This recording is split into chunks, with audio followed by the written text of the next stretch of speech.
Jinu Joseph, मुख्य संपादक, modern plastics TV, modern business TV, modern rural TV, women India TV, जो modern business network की part है Germany की।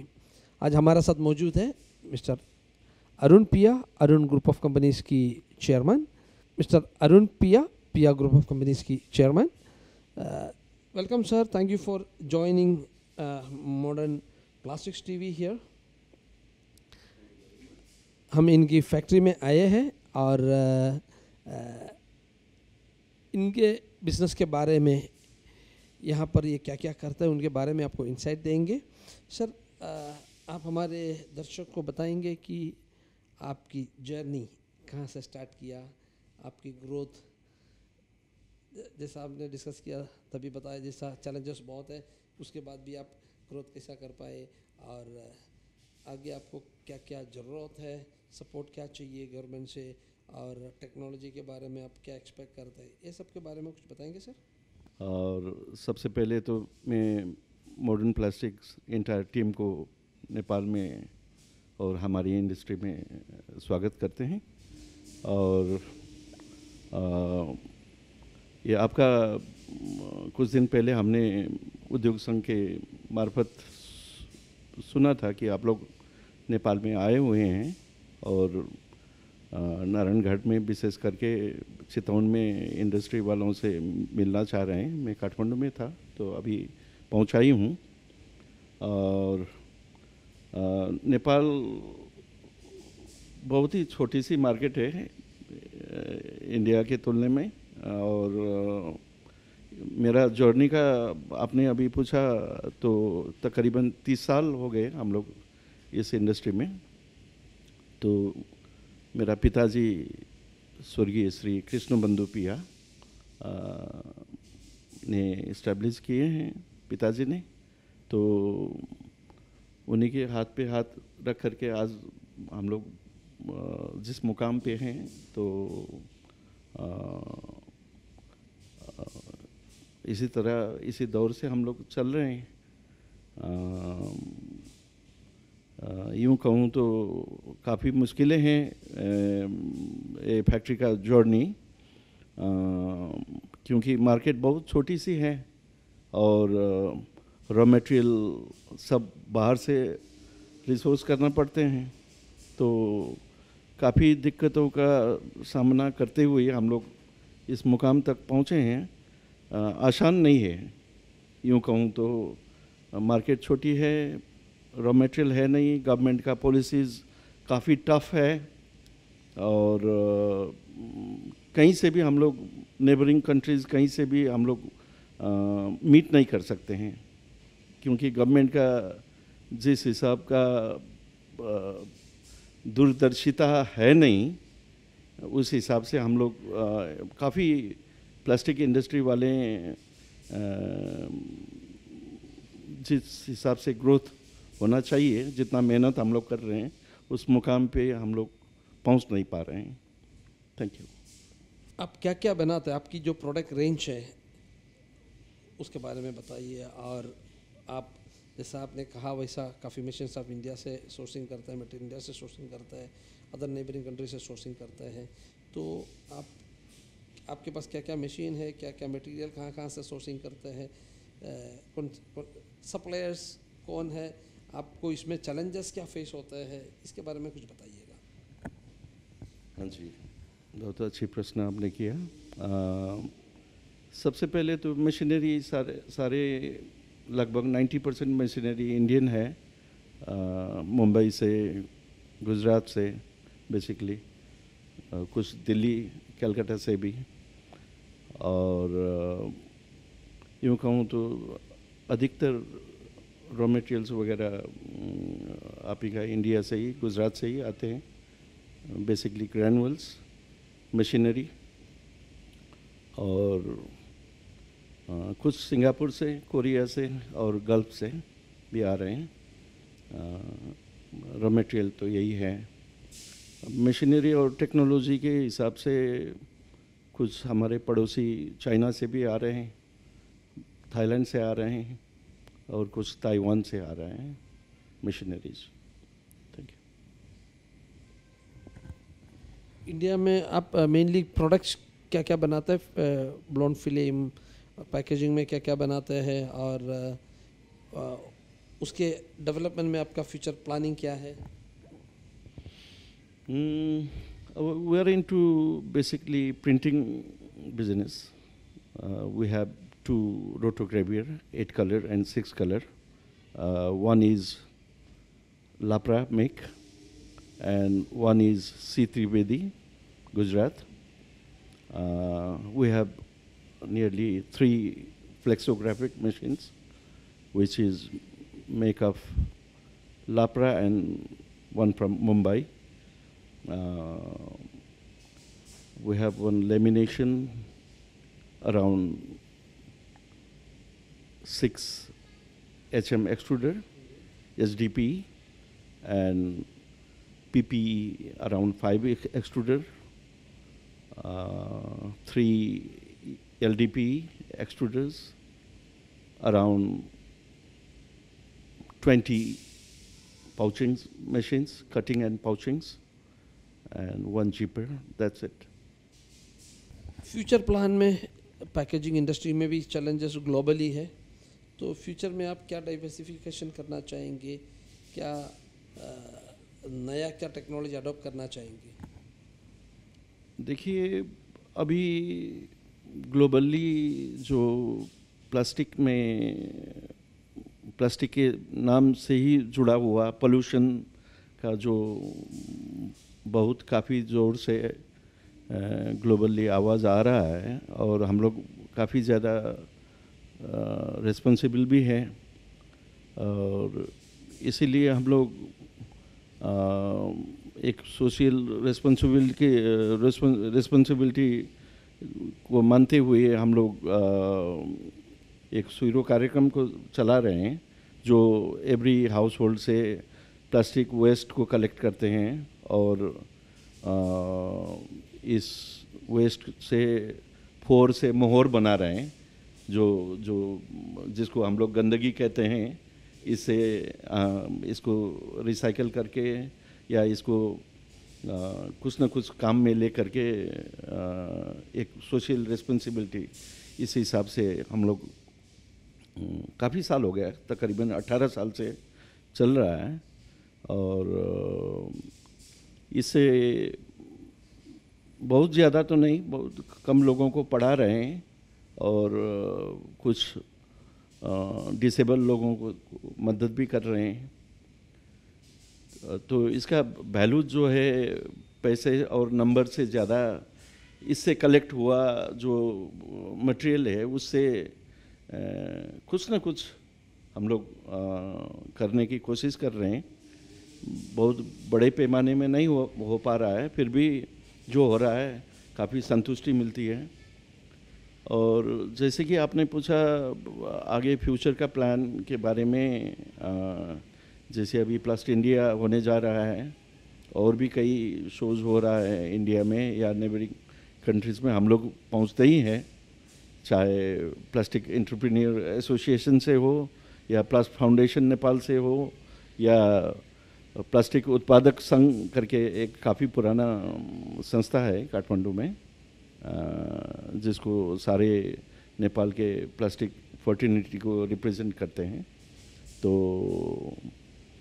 आगे देखिए, अब बढ़ना तो पड़ेगा ही, बिना आगे बढ़े काम चलेगा नहीं। लेकिन हम लोग सही माने में इको फ्रेंडली और इन्वायरमेंट फ्रेंडली प्लास्टिक में जाना चाह रहे हैं, चाहे वो शॉपिंग बैग हो, पीपीई बैग हो, या बेसिकली प्रिंटिंग में जो पाउचेस वगैरह होते हैं, जो 3 लेयर 2 लेयर या 4 लेयर, उसमें इन्वायरमेंटली फ्रेंडली अब क्या हो सकता है मेथड, उसमें जाना चाह रहे हैं। Thank you sir. यहाँ पर आपने हमें बताया कि रिसाइकलिंग बहुत अच्छे तरीके से आप लोगों ने रोटरी क्लब वगैरह से मिलकर करता है, उसके बारे में कुछ इन्फॉर्मेशन दीजिए कि जो यहाँ पर उस एनवायरनमेंट को प्रोटेक्ट करने के लिए आप इतने सारे काम करते हैं, उसके बारे में थोड़ा सा डिटेल दीजिए। देखिए, ये जब से हम इस लाइन में आए हैं, डे वन से ही ये प्लास्टिक को जिस हिसाब से नकारात्मक दृष्टिकोण से देखा जाता है, चाहे गवर्नमेंट के हिसाब से हो चाहे पब्लिक का हिसाब से हो, प्लास्टिक का नाम आते ही ये दुर्गंध फैलाना, पोल्यूशन फैलाने का नाम से जुड़ा हुआ नाम है। तो ये सोशल रिस्पॉन्सिबिलिटी के एक जिम्मेवार नागरिक होने के नाते भी ये प्लास्टिक फील्ड का कई दोस्तों के साथ सलाह मशवरा करके हम लोग ये सुइरो कार्यक्रम का स्थापना हम लोग ने किया तकरीबन 20 साल पहले। और घर घर में सुइरो यानी कि नीडल दे करके इसमें जो भी दूध का पाउच, नमक का, तेल, घी, मक्खन कुछ भी आए तो आप जमा करके रख दो, हम अगला सप्ताह आएंगे। तो हमारा कलेक्टर आकर के ये जमा करने लगे एवरी हाउस होल्ड। इसमें विशेष करके plastic entrepreneur association, rotary club of Narayan Ghat, rotaract club, plastic association, अपचेतन एंटरप्रेन्योर एसोसिएशन, नारी अभ्युदय केंद्र, तो ये करीबन 5 या 6 से मिल करके हम लोग ने ये बहुत छोटा नारायणगढ़ बाज़ार एरिया में स्टार्ट किया। लेकिन इसका जो प्रतिफल हम लोग को दिन प्रतिदिन बढ़ते हुए मिला, ये काफ़ी उत्साहप्रद है। आपको बता दूं, ये HMLD PP तो रिसाइकल बहुत आसानी से हो जाता है, और बाकी का ये जो कुरकुरे है या 3 लेयर, 2 लेयर, 4 लेयर जो लेमिनेटेड जो मटेरियल भी इसके साथ आता है, उसको अवॉइड नहीं किया जा सकता।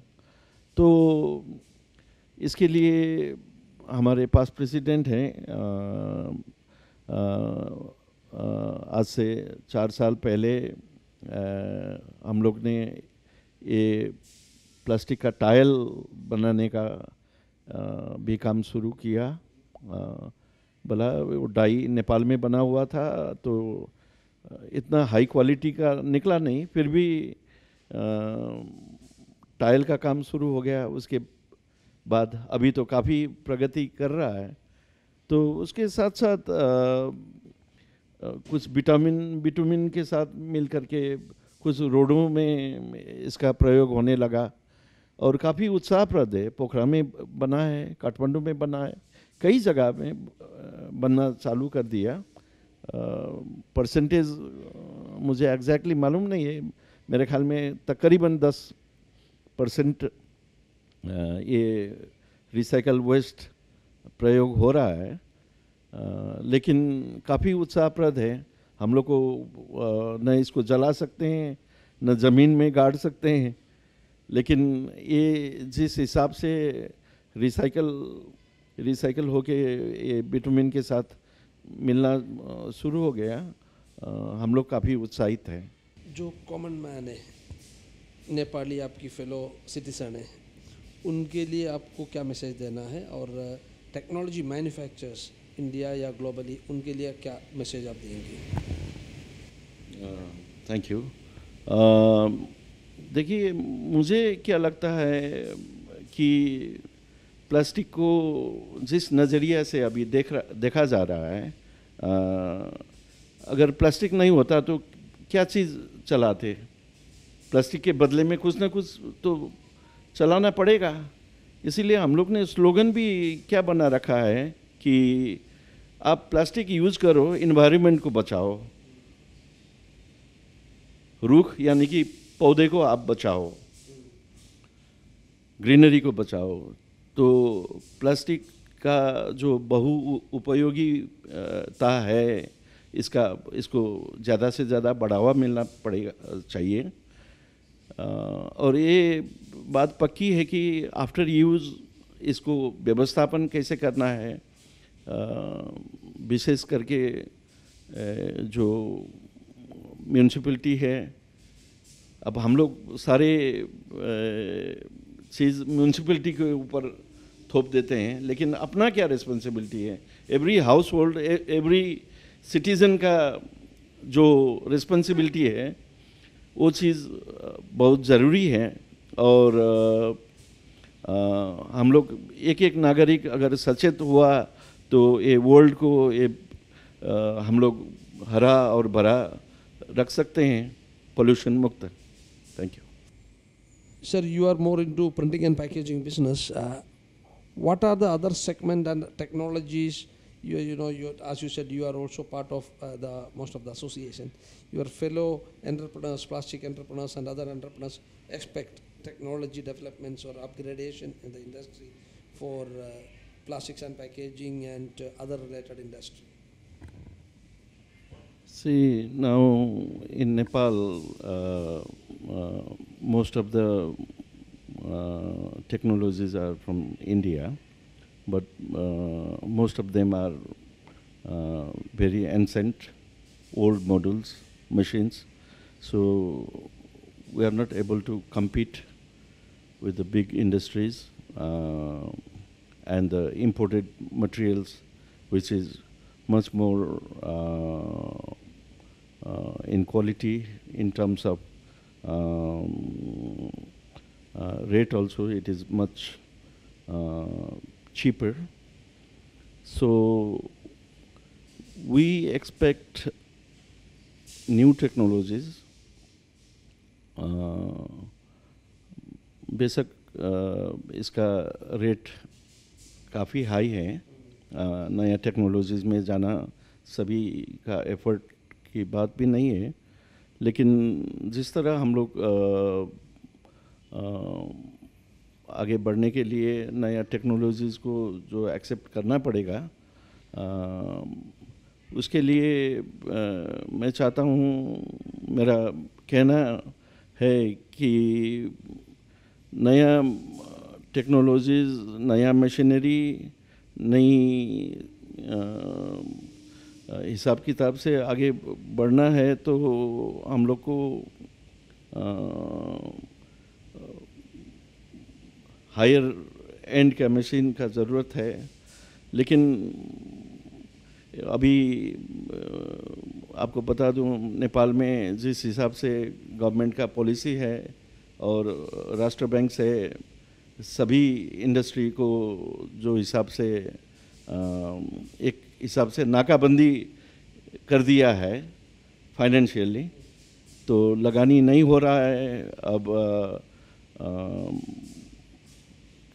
इंटरेस्ट का रेट काफ़ी ऊपर जा रहा है, तो ये सब चीज़ सिंक्रोनाइज नहीं हो पा रहा है कि हम लोग आगे बढ़ना चाह रहे हैं, नया टेक्नोलॉजी को अपनाना चाह रहे हैं, लेकिन गवर्नमेंट साथ नहीं दे रही है। लेकिन अब ये दौर शायद बहुत जल्दी ख़त्म भी होगा, हम लोग यही एक्सपेक्टेशन कर रहे हैं। तो अब इंडिया का हम लोग देखते हैं तो काफ़ी हायर एंड का मशीन आ गया है, हाई आउटपुट का मशीन आ गया है, लेकिन यहाँ पर मशीन हायर एंड का चाहिए, लेकिन मार्केट बहुत छोटी है, तो हम लोग ये दोनों को सिंक्रोनाइज नहीं कर पा रहे हैं। तो ये भी एक काफ़ी बड़ी दिक्कतें सामने आ रही है। और इंडिया से जिस हिसाब से मशीनरी के साथ साथ ग्रैनुअल्स वगैरह का जो इंपोर्ट हो रहा है, उसमें भी हम लोग साफ्टा का बेनिफिट तो हम लोग को मिल रहा है 4%, लेकिन इसमें और भी एडिशनल छूट हो और ज़्यादा से ज़्यादा इंडियन माल रॉ मटेरियल हम लोग कंज्यूम कर सकें, तो ये मार्केट ग्रोथ करने के लिए काफ़ी मदद मिलेगी, हमें लगती है। Thank you.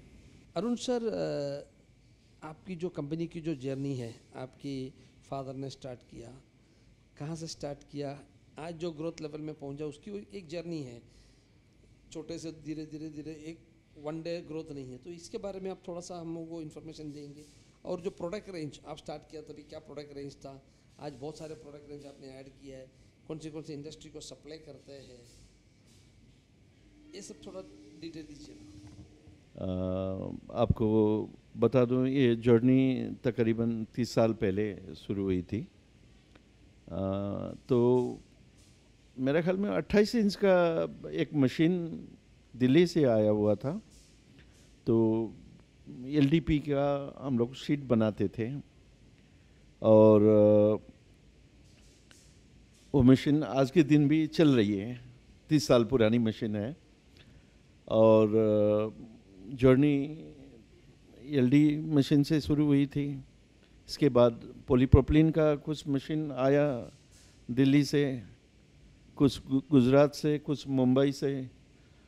तो होते हुए आज हम लोग इस मुकाम पर पहुंचे हैं। और आपको बता दूं, 30 साल पुरानी मशीन का जो मैंने जिक्र किया आपको, तो वो भी आज के दिन भी चल रही है। भला वो काफ़ी कम आउटपुट है, उसके बावजूद भी उसके साथ हम लोग का अफेक्शन काफ़ी ज़्यादा है, क्योंकि हम लोग उस मशीन से स्टार्ट किए थे। तो उसको किसी तरह हम लोग चला रहे हैं। और ये जोड़ने के लिए जिस हिसाब से हम लोग आज इस मुकाम पर हैं, तो दुनिया के काफ़ी हिस्सों में एग्जीबिशन, चाहे वो जापान में, मलेशिया में, सिंगापुर, चाइना, कहीं भी हो, हम लोग पहुंचते हैं। तो एग्जीबिशन खास करके काफ़ी मददगार हुआ है नया टेक्नोलॉजी को एक्सेप्ट करने में। और चाहे विशेष करके प्लास्ट इंडिया हो, मुंबई में, गुजरात में, कहीं भी हो, हम लोग काफ़ी बड़े नंबर्स में पहुंचने लगे हैं आजकल।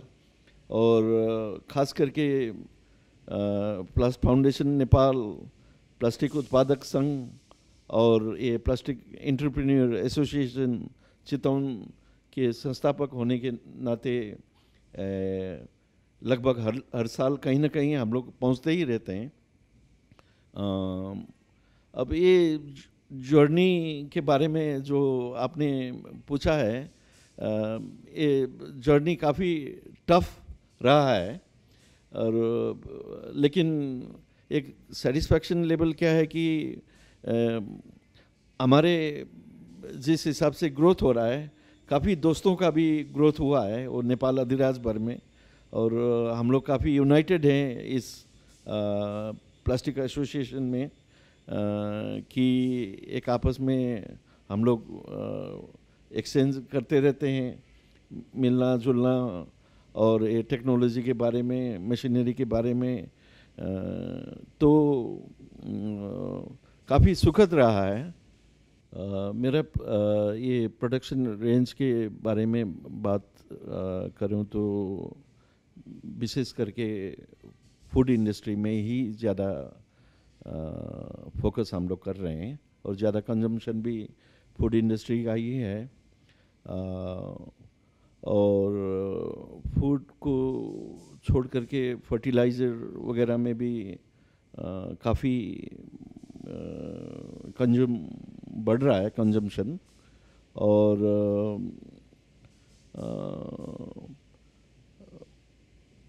लगभग सभी इंडस्ट्री में प्लास्टिक का प्रयोग तो काफ़ी हो ही रहा है। और हम लोग मानते हैं कि प्लास्टिक का प्रयोग दिन प्रतिदिन बढ़ते जा रहा है। प्लास्टिक वेस्ट नहीं है, वेल्थ है। एक मिसकंसेप्शन है कि प्लास्टिक हम लोग रिसाइकिल नहीं कर सकते हैं, लेकिन मैं ये बता दूं, आपकी बिहेवियर अगर चेंज कर देंगे तो प्लास्टिक नहीं, कोई भी वेस्ट नहीं रहेगा। और प्लास्टिक वेस्ट की जो समस्या है उसकी कारण हम खुद हैं। जब देखते हैं तो लोग चॉकलेट खा लेते हैं या वेफर खा लेते हैं, उसके बाद उसकी कवर रोड साइड में या कहीं फेंक देते हैं। तो ये समय है हमारे बिहेवियर चेंज की, हमारा बिहेवियर चेंज करना चाहिए। हमें ये ड्राई वेस्ट सेग्रीगेशन सेपरेटली करना चाहिए। जैसा अरुण सर ने बोला वैसा आज रोड डेवलपमेंट में इंडिया में अप टू 25% यूज़ करता है, यहाँ पर 10% यूज़ करता है। दैट मीन्स आपकी रोड मजबूत रहेंगे बिटुमिन के साथ मिक्स करके। और भी बहुत सारे टेक्नोलॉजी आए हैं, आप उसके ऊपर डिटेल देखिएगा। ये इंडस्ट्री भी ग्रो होने वाला इंडस्ट्री है, क्योंकि आपकी वेस्ट संभालने के लिए एक ग्रुप चाहिए।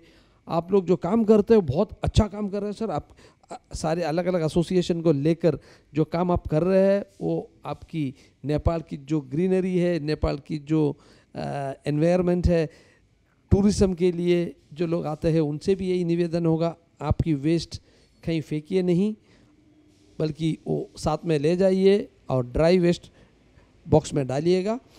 और हमारे एनवायरनमेंट को अच्छा रखने के लिए ऐसे संस्था को, ऑर्गेनाइजेशन को मदद करिए।